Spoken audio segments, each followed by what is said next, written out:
보겠습니다.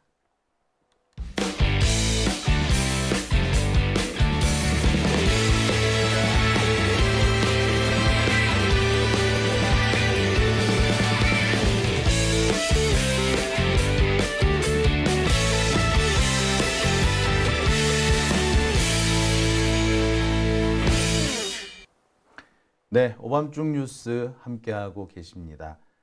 지금 시각은 12시 34분입니다. 자, 이제 세 번째 주제인데요. 세 번째 주제.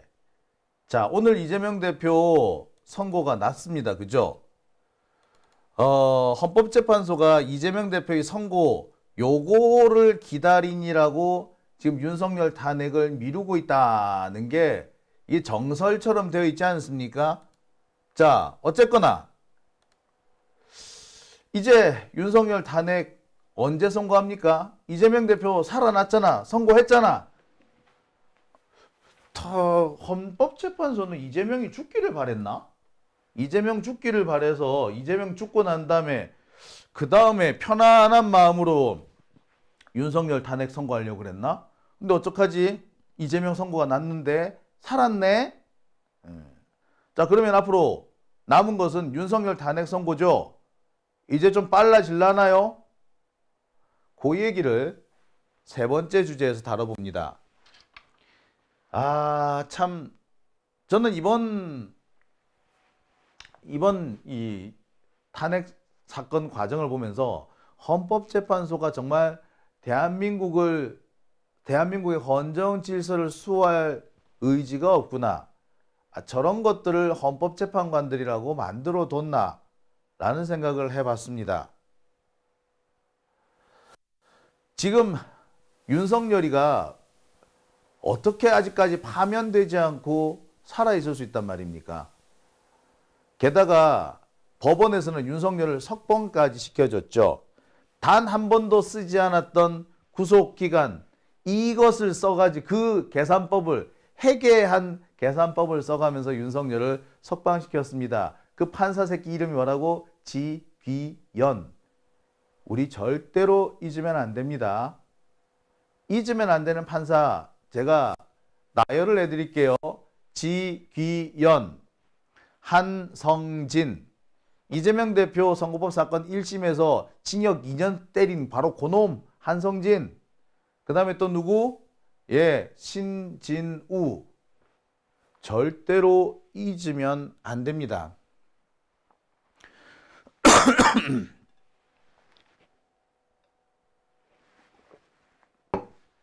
이런 판사들을 우리가 잊어버리면요,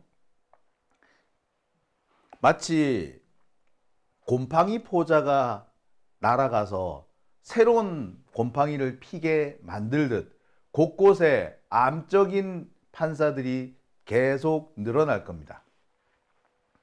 우리나라 판사들은요, 지금 구성의 절반 이상이 다 소위 말하는 강남 쪽 애들이야. 지금 우리나라 판사들 거주지나 고등학교 출신 지역을 보세요. 서울도 아니고 서울 중에서도 강남에만 집중되어 있습니다.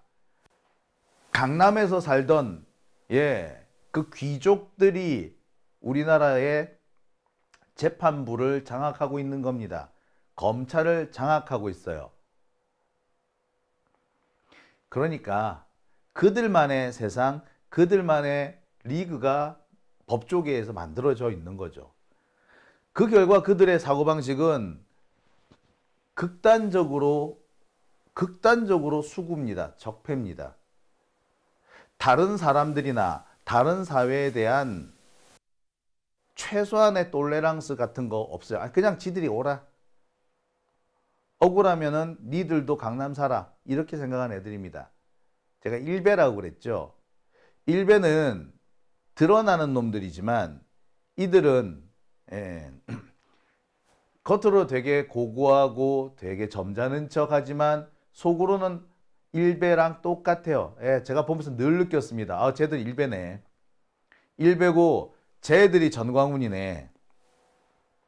그런 자들이 뭉쳐 있으니까 윤석열 탄핵 심판 계속 이렇게 미뤄지는 게 아닐까. 그런 생각이 들어요. 윤석열 탄핵 심판 요거 지금 결심 마친 지가 한 달째죠. 지난달 25일 날 2월 25일쯤에 마지막 심리를 했으니까 오늘이 2월 27일, 4월 27일 이제 한 달이 넘었네요.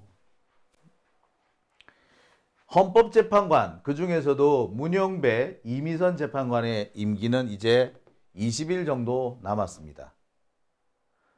이제는 선고를 해야 될 거죠. 선고를 못하고 있어요. 지금 무슨 얘기까지 나오면냐, 4월 18일 전까지 선고가 나오면 그거는 뭐다? 탄핵이다. 안 나오면, 결과가 안 나오면 그대로 선고 없이 헌법재판소가 끝나버릴 거다. 즉 이미선, 문영배가 그냥 퇴임을 해버린다는 거예요. 헌법재판소는 기능고장 상태에 빠지는 겁니다. 우리나라는 끝없는 혼란에 넘어가게 되겠죠. 문영배 재판관이나 이미선 재판관은 어쩌면 윤석열을 살려주느니 차라리 선고 안 내고 그냥 질질 끌어 그냥 나가버리겠다라고 생각한지도 모르겠습니다. 글쎄, 그럴 수도 있긴 있을 것 같아요. 기각 나오는 것보다는 안 나오는 게 나을 수도 있을 것 같아. 지금 그러면 헌법재판소 안에서 무슨 일이 벌어지고 있는 걸까요? 제가 가능성 몇 개를 말씀드린 적이 있습니다. 지금 헌법재판소 내에서 지금 거론이 되고 있는 것은 이른바 그 절차법, 증거법과 관련된 문제다. 그 중에서도 증거법 문제인데 이 증거법의 가장 핵심은 검찰 진술조서, 검찰에서 진행한 피의자 신문조서, 이들에 대한 증거 능력 문제다. 원래 형사소송법에서는 지난 2020년 이후에 형사소송법에서는 피신조서, 그러니까 피의자 신문조서가 됐든 뭐가 됐든 하여튼 검찰에서 진행한 수사서류는 곧바로 증거 능력을 가지지 못합니다. 자, 일부에서 잘못 전해지고 있는데 검찰 피신조서가 증거 능력이 없다라고 알려져 있는데 그렇지는 않아요. 증거 능력이 있는데 증거 능력을 인정받으려면은 피신조서에 대해서 피고인이 동의하거나 동의하지 않는 경우에는 증인신문을 거쳐서 신빙성을 확인받아야지 증거 능력을 갖는 겁니다. 그러니까 그 전까지는 검찰 진술조서가 곧바로 증거 능력을 가졌습니다. 그래서 바로 증거가 됐어요. 근데 이게 여러 가지 논란거리가 되고 문제가 있다는 지적이 나오니까 바로 그것 때문에 검찰이 계속해서 무리하게 자백을 이끌어내려고 했거든. 자백하라고 윽박 지른단 말이야. 검찰에서 자백을 해버리면 이게 바로 증거로 채택이 돼버리는 거예요. 이런 것들을 막기 위해서 검찰 진술조서, 피신조서의 증거 능력을 없애버렸던 겁니다. 증거 능력을 얻으려면은 피의자가 법정에 나와서 동의를 하거나 그게 아니면은 증인들을 불러서 이 피신조서의 내용을 확인해야 된다. 그래야지 증거 능력을 갖는다라는 걸로 바뀌었던 거예요. 자, 문제는 여기서 발생합니다. 지난번에 박근혜 탄핵할 때까지만 해도 피신조서의 증거 능력이 인정될 때였어요. 그런데 이제는 증거 능력이 인정 안 되는 거야. 그 사이 형사소송법이 바뀌었거든. 원래 헌법재판소의 그 재판 일정, 재판 일정은 민사소송법을 준용하게 돼 있는데 탄핵 사건에 대해서는 형사소송법을 준용하게 돼 있습니다. 준용은 그대로 갖고 온다는 것이 아니라 대체로 맞게 그 참고해서 쓴다. 이런 의미입니다. 형사소송법을 참고해서 진행한다. 이런 의미예요. 자, 바로 여기서 발생하는 문제가 검찰 피신 조서의 증거 능력 문제인 거죠. 증거 능력이 있냐 없냐. 이 문제가 계속해서 논란이 됐습니다. 원래는 증거 능력을 인정한다라고 출발했는데 윤석열 측에서 계속 시비를 거니까 재판관들 몇 명이 여기에 슬그머니 넘어간 거지. 아니, 넘어가고 싶었는지도 몰라요. 뭐 정영식이나 조한창, 김복형 뭐 그런 사람들이 걷지. 아무튼 자, 이 문제가 결국 헌법재판소 내에서 결론이 안 났답니다. 그래서 결국 어떻게 됐느냐? 재판관들끼리 평의를 거쳐서 결론을 내는 게 아니라 이 형사소송에서, 그러니까 지금 내란 재판을 할 거 아닙니까? 지금 내란 사건 재판을 쭉 하고 있는데 이 재판에서 증거로 채택이 되면 그 채택된 증거를 가져오는 방식으로 검찰 피신 조서를 증거로 만들겠다. 이 방법을 택한 겁니다. 한마디로 우회를 한 겁니다. 형사소송에서 증거로 채택됐으면은 그거를 헌법재판소가 갖고 오는 건 아무 문제가 없어요. 증거 능력 그대로 인정됩니다. 자, 근데 이 형사소송에서 증거를 채택을 어떻게 하느냐? 보통 재판 시작할 때 공소장 낭독하고 공소장에 대해서 피고인의 모두 진술을 하고 그 다음 절차가 뭐냐? 바로 이 증거 능력, 증거 채택 부분입니다. 요때 피고인 측이 검찰 측 신문 조서를 동의합니다 라고 하거나 이 부분에서 무엇을 동의합니다 라고 해버리면 바로 채택이 돼요. 동의 안 하면은 뭐 증인신문 거쳐야 되지만, 근데 지금 재판에, 내란 사건 재판에 들어가 있는 각 피고인들이 대체로 검찰 측 신문 조서 이 내용을 인정하고 있습니다. 자기가 한 진술도 인정하고 있고, 그 다음에 거기에 출석한 다른 대령이라든지 중령급, 영관급 장교 진술도 대체로 다 인정을 하는 그런 상황입니다. 당장 문상호 정보사령관 같은 경우에 법정에서 그렇게 얘기를 하죠. 사실관계는 대체로 다 인정한다. 하지만 그 사이사이에 있었던 발언들의 구체적인 의미, 그러니까 발언의 해석, 이 부분만은 검찰과 의견을 달리한다. 이렇게 됐습니다. 의견 달리하는 건 상관없어요. 사실관계만 일단 확인이 되면 증거 능력이 인정되는 거거든요. 자, 그렇게 돼서 지금 대체로 그 증거 능력이 그 서류들이 지금 하나씩 헌재로 모이고 있는 중입니다. 이번 주 금요일에 이진우 수방사령관과 곽종근 특전사령관의 재판이 시작됩니다. 그러면은 거기에서도 증거로 채택된 자료들이 대거 옮겨갈 겁니다. 자, 그 절차를 거치게 되면은 이제 증거 능력 문제는 마무리된다. 이거죠. 그런데 말입니다. 제가 앞서서도 말씀드렸습니다만 이거 다 개소리예요. 그거 그냥 핑계야. 시간 끌기 위한 핑계였어. 시간을 끄는 이유는 두 가지. 첫 번째, 이재명 대표 사건 선고가 될 때까지 시간 끈다. 둘째, 이번 사건 자체를 나가리 시켜야 한다. 그래서 문영배, 이미선 이 두 사람이 퇴임할 때까지 시간 끈다는 겁니다. 누가? 뻔하지 뭐. 현재로서는 조한창, 김복형, 정영식 이런 사람들인 거죠. 자, 이 과정에서 이제 이재명 대표의 사건의 선고가 났고 이재명 대표가 살아났습니다.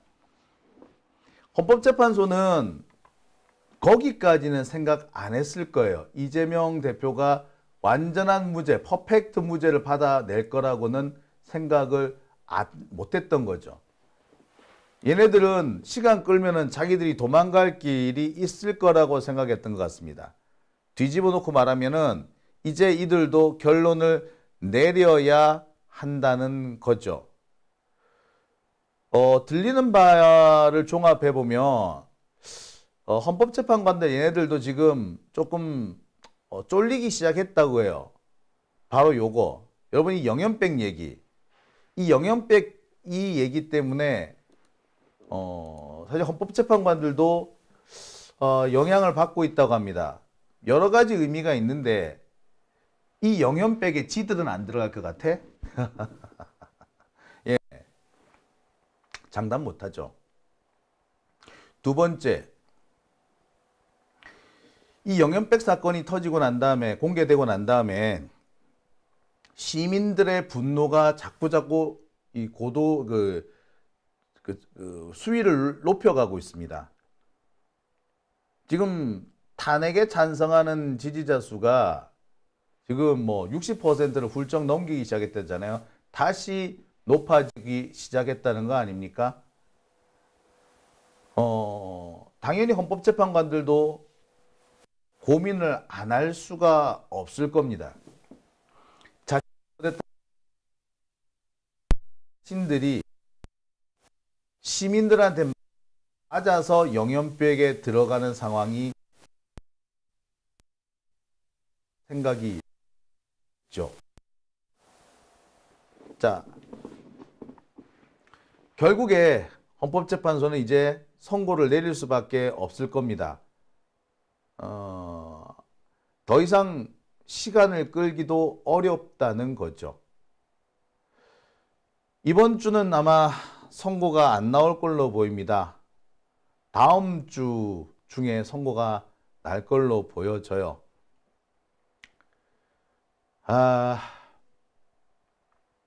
한편으로 보면 참 씁쓸합니다. 온 국민이 다 보지 않았습니까? 생방송으로. 윤석열 지휘부로 국회를 향해서 반국가 세력이라고 하지 않았습니까? 반국가 세력을 일거에 척결하기 위해서 계엄을 선포한다. 그리고 난 다음에 국회에 병력을 투입했잖아요. 그러면 국회가 반국가 세력이다 라는 게 윤석열의 시각이라는 거 아닙니까? 그랬는데 그게 탄핵이 안 된다고?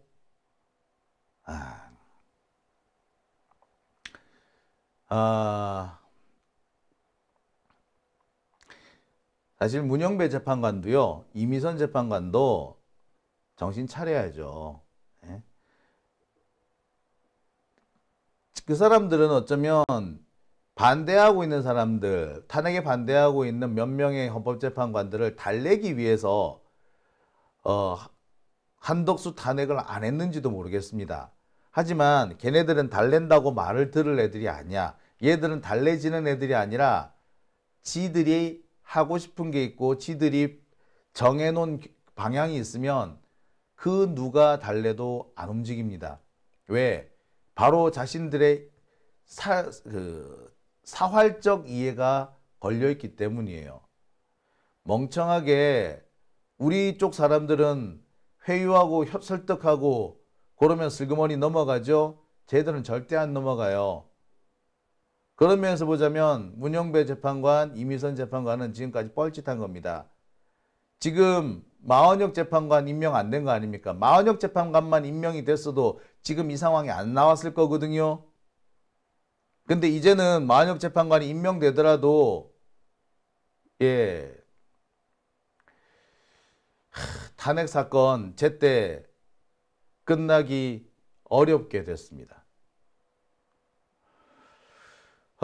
윤석열 탄핵 선고, 이번 아마 이재명 대표의 이 무죄 판결로 아마 좀 빨라질 가능성이 높아졌습니다. 헌법재판소가 계속 눈치를 보면서 시간을 질질 끌어왔는데 더 이상 끌기 어려워질 것으로 보입니다. 근데 이 뭐 정영식도 그렇고요. 뭐 조한창, 김복형 이런 사람들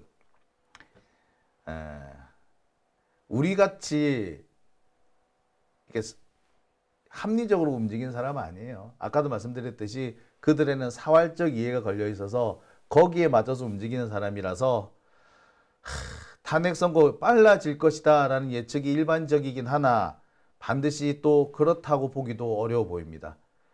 확실한 것은요, 4월 18일 이전에 어떤 형태로든 간에 선고가 나온다면 탄핵입니다. 선고가 안 나온다면, 그때까지 선고가 안 나온다면 헌법재판소는 그 상태로 기능고장 상태에 빠질 겁니다. 우리는 그에 대한 대비를 해야 합니다. 그 사태가 생기기 전에 우리가 대책을 마련해야 한다는 거죠. 자, 오밤주의 뉴스 함께하고 계신 지금 시각 12시 54분 지나고 있습니다. 어,